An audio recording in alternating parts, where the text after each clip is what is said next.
Next, we will help to bolster that social and well-being focus with one of personal development within the global engagement pillar. Specifically, how to get your point across, because it's not always the best ideas that gain traction. It's the best stories, as compelling narratives that connect deeply with audiences are what drive the most meaningful actions. In storytelling that sticks, we have a panel of leading story myths to help you create perfect pitches and make your words and visuals impossible to ignore. Please welcome to the stage, in a conversation led by researcher Areej al-Mikbil, the pitch professor Cronin, Warner Bros. Discoveries, Layla Tamim, and CEO and founder of Acorn Strategy, Kate Midttun.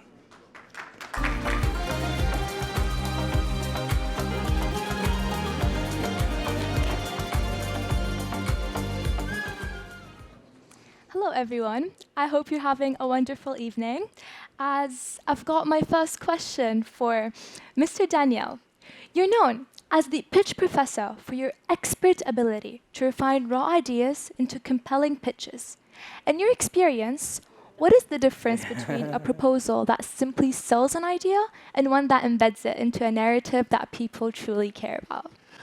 Well, thank you so much for asking. First of all, thank you so much for having me. It's so good to be here. Very excited to join you all. And well, proposals are all facts, facts, facts, just kind of a bunch of numbers and things. And usually they provoke very little emotion, if at all, maximum boredom. And what a pitch does, however, it tries to connect with someone. And by that, by creating an emotion. And that emotion is usually done by telling people why, and this is the important part, why you are doing what you do. And the pitch ideally starts with talking about a problem that really matters to you. And by quantifying that. And this is for me the greatest thing in the world. And when I meet people nowadays, I always ask them and say, why are you doing what you do? And that's something, if people with a strong why, if they can communicate that, magic happens. Because they'll meet some people that say, well, okay, whatever. And others that say, do you know what? I have the very same problem. Let's fix it. And then usually the next part is you talk about is, cool, and this is how I fix it. So then you talk about the solution. People are like, oh, that's great. So you're seeing something happens. And after that, people usually say, tell me how far you are. And you say, well, great that you asked. Currently, we are at. But the next steps we want to take are, and then here comes the last element you're missing for an amazing pitch. And for this, I'm looking for. And then you have a killer pitch. Yeah, love that. That's very insightful, Mr. Daniel, especially considering the theme of our talk being storytelling that sticks. And on that note, I've got a question for Miss Layla.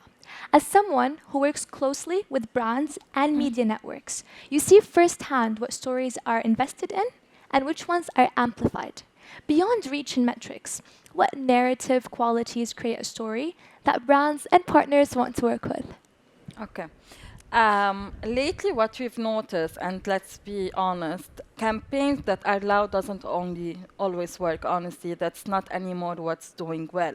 What's really doing well nowadays are stories that are linked to people, stories that are real, that are truthful, where actually people relate to it and they feel they can be part of it. So brands nowadays, what they are doing actually, they're working on the narratives, where focus a lot on emotions, on passion, on culture, on real stories, real people. And so that's where you actually touch people. That's where you actually make sure your campaign will grow. That's where you actually make sure that you'll be creating this connection with your audience.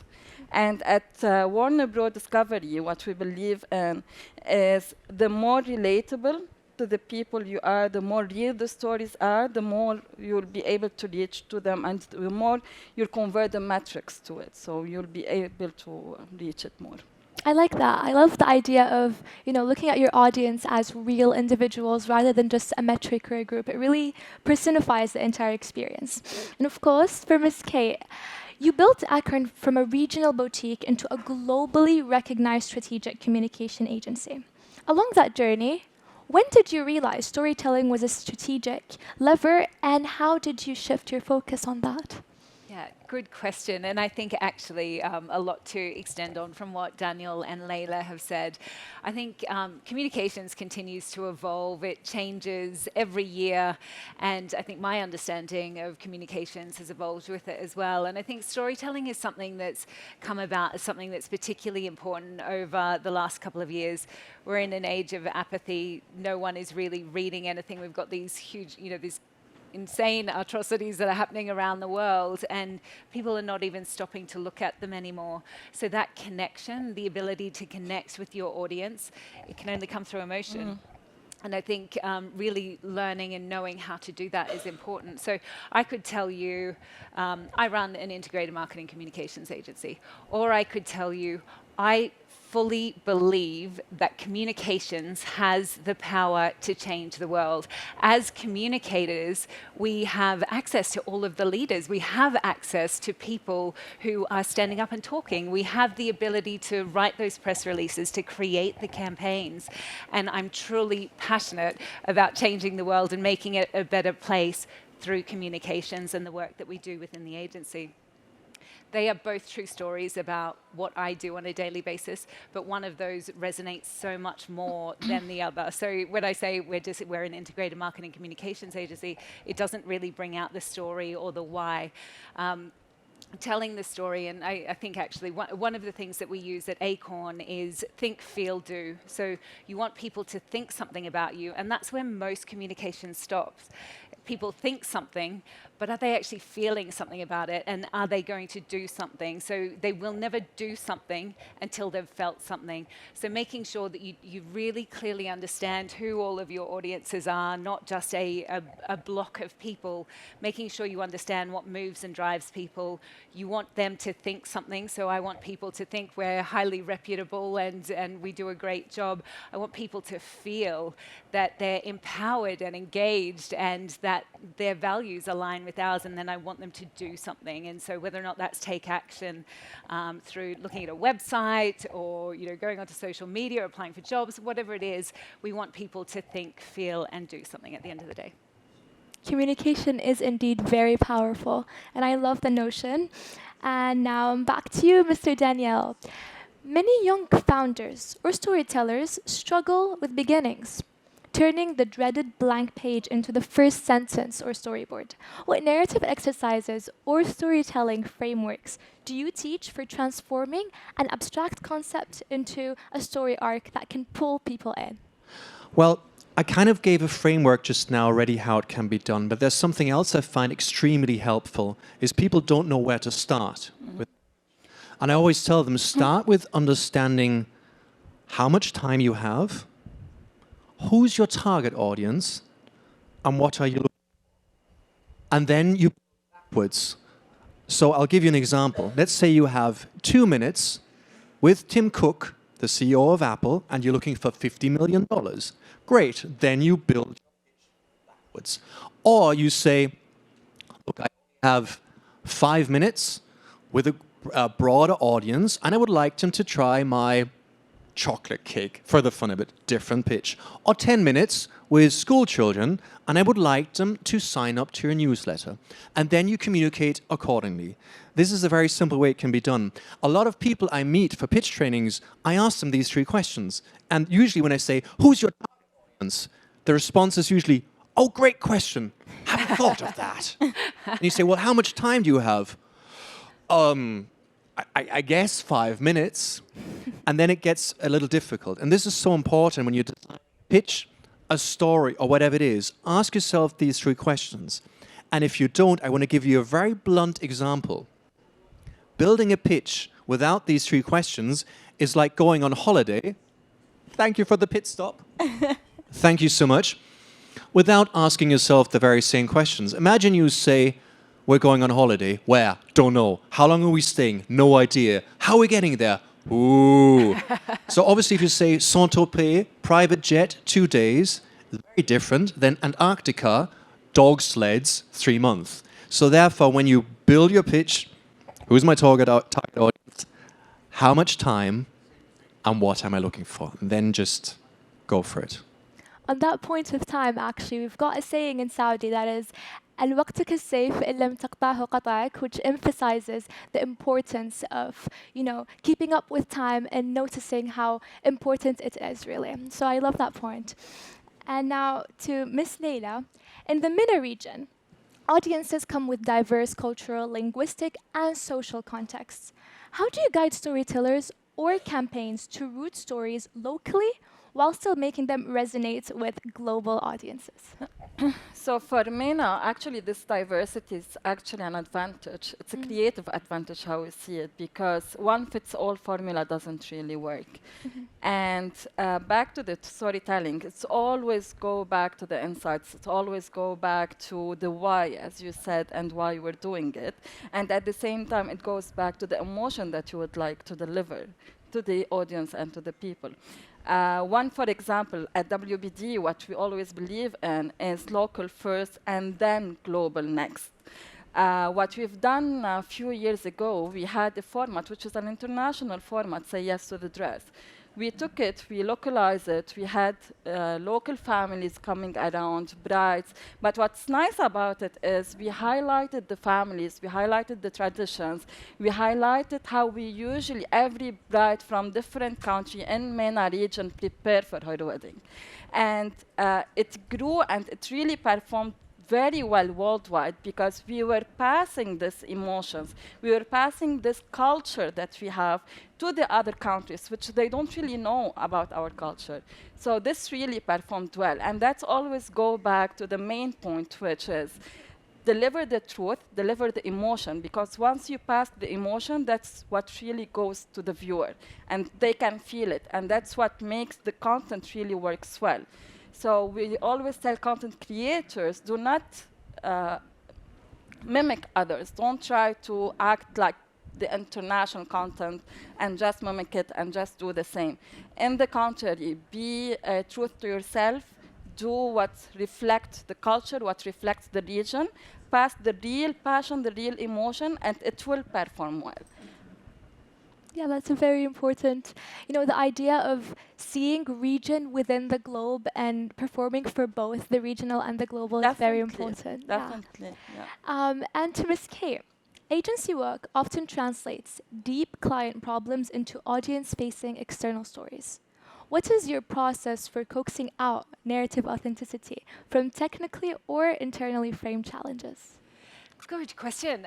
So we have a process that I really like processes, by the way. I have a process for everything. So but in terms of how we make sure that it really resonates, we first understand the insights of the audience. So it doesn't matter what the client's pain point is. It's really about what the audience's pain point is, and because they're the ones that we're trying to resonate with. So we always understand those insights. So whether or not there are 10 different categories of audience or just 3, we always try to understand those insights through bespoke research or desk-based research or anecdotal, having a chat with friends and understanding people from different cultures, backgrounds and contexts. We then take that, and it has to be really raw, by the way. It has to be something that is really a problem. It can't be top-level fluffy. It has to be the real issue that is happening. And then we come up with what we call a sticky soundbite, which is something that resonates with the audience. It tries to encapsulate the problem, and it also then becomes a campaign hook. So, and then we develop a campaign around that. So, for example, one of our clients is in the early childhood space. They have one of their remit as a government department, is to make sure that dads are engaging with their children as much as mums are engaging with their children, or trying to encourage more quality time for dads with their kids. So through that, we understand, there's so much pressure on the father in the household, and with that becomes, there's a lot of distraction happening. There's a lot of things running through your head when you walk through the door. You can't just, turn off a switch and then engage with the kids. So really understanding that insight.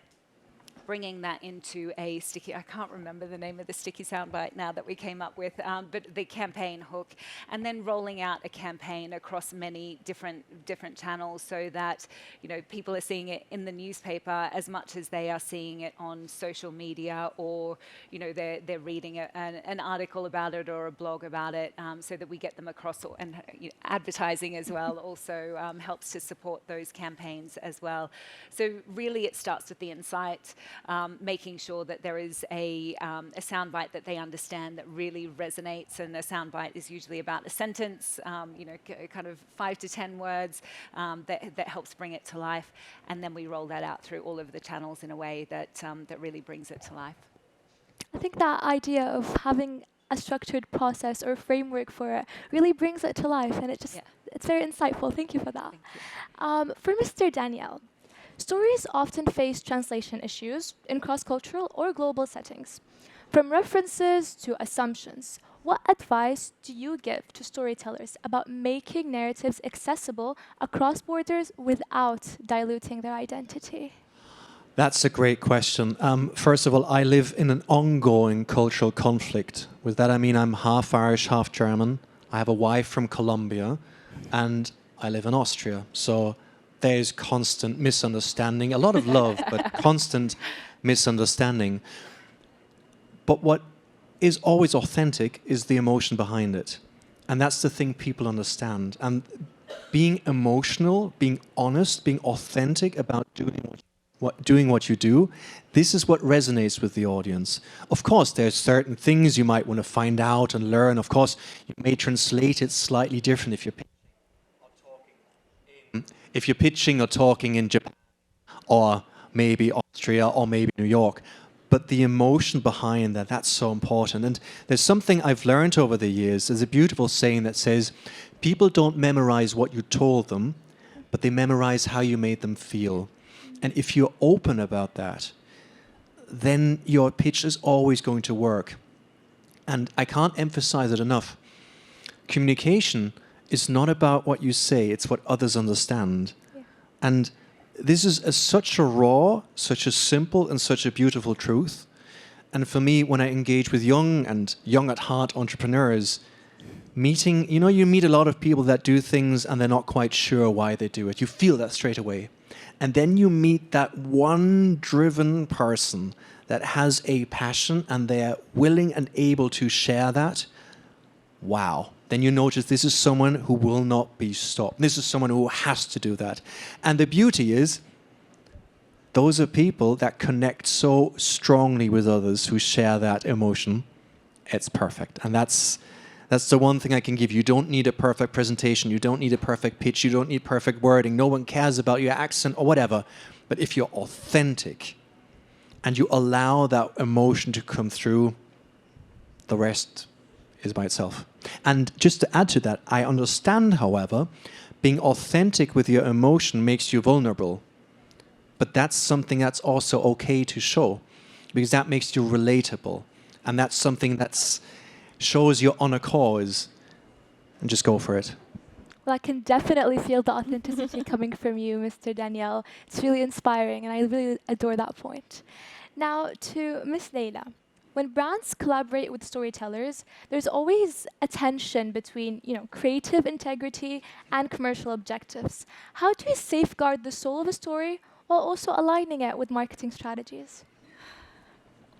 It's not really a tension, neither a conflict, because we always hear about this in the media industry. It's actually more about the two departments have different way of measuring success for the campaign.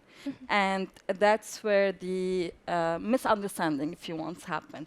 But from the beginning, if you start with understanding why we're doing this, what's our objective from it, what do we want to achieve, where do we want to reach in it, what type of KPIs we would like to have for both departments, that's where the start of the campaign and the whole story and content is created.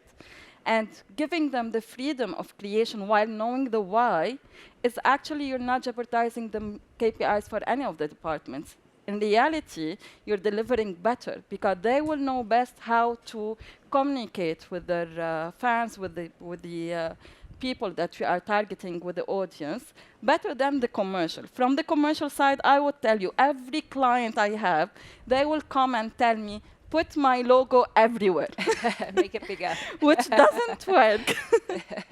But when you go to content creator or the creative department and you tell them, you know what, I have this campaign. Let's say now we have Ramadan coming up.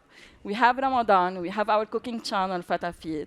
We would like to market this product for the client. We would like to make sure that every family, every household would feature it in their house.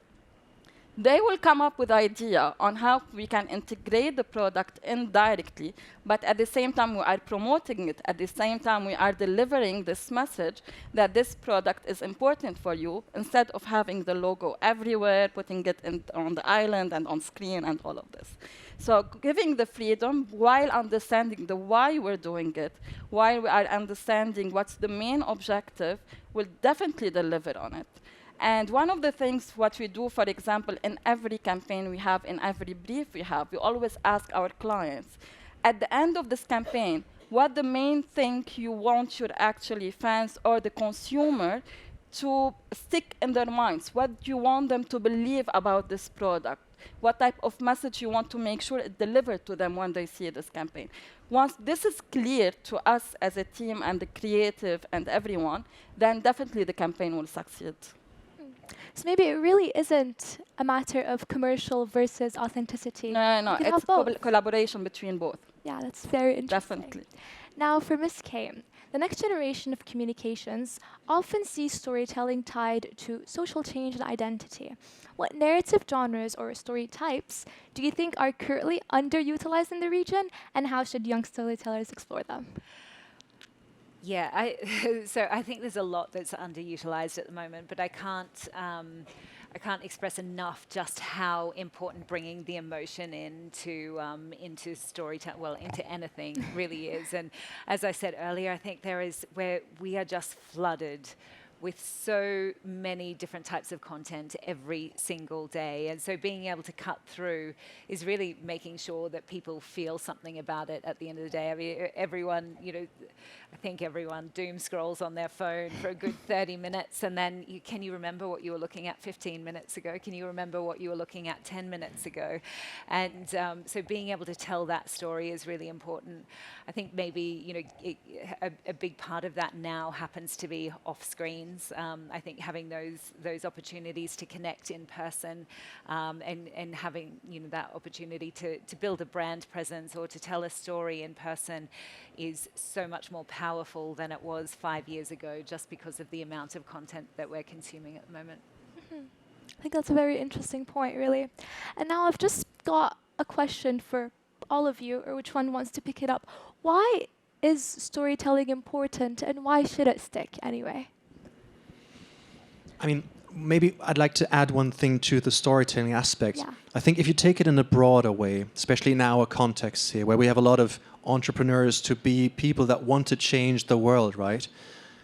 Then storytelling, if you wish, if you see it at my level, and I do a lot with early stage entrepreneurs, it's having the ability to make others believe in you. And the beauty is when you do something no one's done before, maybe with a team that's never done that, in a market that's non-existent, with a technology that's not proven, the ability to make other people believe in you is, in my opinion, single-handedly the most important skill to have. And you make others believe in you by telling them your story, telling them why you're doing that. And that's why, for me, storytelling is not a nice to have, but it's the beginning of everything. And every idea starts with the person that has it in their head and then tells it a second person, says, do you know what? I have this idea. And ideally, on many cases, people are like, yeah, but that's a dumb idea. But very often, it ends there. But once in a while, you get persuasive, and the other person goes like, oh, really? And then they pick up on that idea. And then you tell it someone else, and someone else, and someone else, and someone else. And eventually it turns into something huge. So everything we see, every item we touch, everything is started with a person having an idea and telling it a second person. And it's almost like when that happens and the retelling and the telling, they refine it, but it's also, it improves the influence with every telling, isn't it? It's like hearing the same story over, same song over and over and over. Exactly, getting it better. But I think actually that's, I think influence is such a big part of storytelling. You can't have a CEO that is powerful without being able to tell a good story and take people on that journey. And influence can also start at the lowest levels within an organization as well. But if you can't tell a story, you can't influence people. Yeah, I agree on that. And on that note, I wanted to ask Ms. Layla. Advertising often demands memorability, which is no small challenge. What storytelling constraints have challenged you most in your campaigns, and how do you push storytellers to go deeper within those limits? So one of the biggest challenges recently, it's actually time. Because you need to deliver the message, you need to deliver the story and get the attention in 6 and 15 seconds. It's the same as in normal life. When you go in a room, you either get the attention in 7 seconds or you lose it. And then if you don't get the attention in the 7 seconds, you actually need 1 hour and a half to actually get the trust and the attention all over again. On social media, you literally have the first 3 seconds. You either get the attention or you lost it. And if you lost it, you lost it. You cannot go back unless you create a new content. And that's one of the main challenges. Though challenge is always part of creativity. It will push you to think out of the box and to push you to think differently. And what we do, so every shot we actually take, every word you're putting, it needs to make a sense and it needs to be an anchor in this video. Otherwise, you've lost it. You won't be able to deliver the message. So that's one. What we always tell content creators is actually put on your thoughts, layer them in a way. When you create your content, make sure to make the hook directly, deliver the message at the beginning, and then start on delivering on the emotion depth in the video. I like that. Especially the concept of having a hook is really important so you can truly grab the attention of a person. Ms. Kate, if you could advise a younger version of yourself, perhaps the younger founder in you, what would that piece of advice be? Oh, don't do it. No, I think there's been a lot of joy along the way. Certainly a lot of learnings as well. But I think actually maybe a little bit to Daniel's point, it's the perseverance and if you keep going and continue to refine things. I think just never giving up it sounds very, very cliche, but never giving up I think is really important. That's really beautiful. And I think if we're going to take anything from this panel, is that it's important to develop our skills in storytelling, and it's important to make it stick. Thank you so much to our great panelists for their discussion and the valuable points that you raised. And yes, thank you so much. Thank you.